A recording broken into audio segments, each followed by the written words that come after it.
most effective training protocols for increasing muscle mass are utilize nonlinear periodization, which basically you're incorporating strength training with hypertrophy training. You know, a lot of kind of what I talked about with my power hypertrophy training.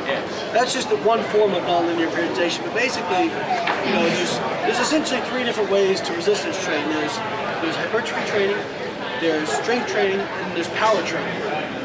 Power being, you know, a little bit lighter weights, but moving the weight very fast, so doing explosive movements. And what they find is you never maximize, regardless of what your goal is, strength, power, hypertrophy, you never maximize any one of those three without doing all three. So even if I want to be the best powerlifter possible, I still need to do some hypertrophy and power work. If I want to be the fastest sprinter possible, I still need to do some hypertrophy and strength work.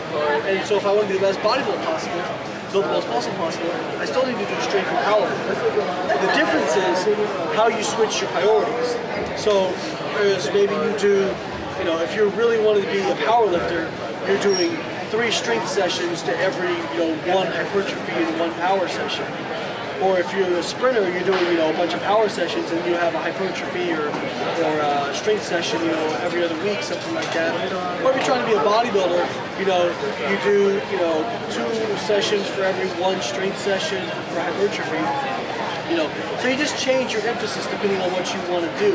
But by utilizing all 3 of those, it prevents you from stagnating so quickly compared to where if you're just doing pure hypertrophy training, everybody knows this, you hit a wall. You know, when you're just doing the same rep scheme over and over, same loading scheme over and over, you hit a wall and it becomes very hard to get over that if you don't incorporate, you know, differences in volume or differences in loading.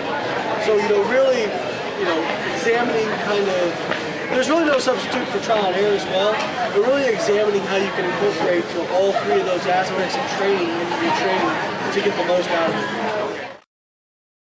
There's a lot of guys that do IIFYM, they've gotten so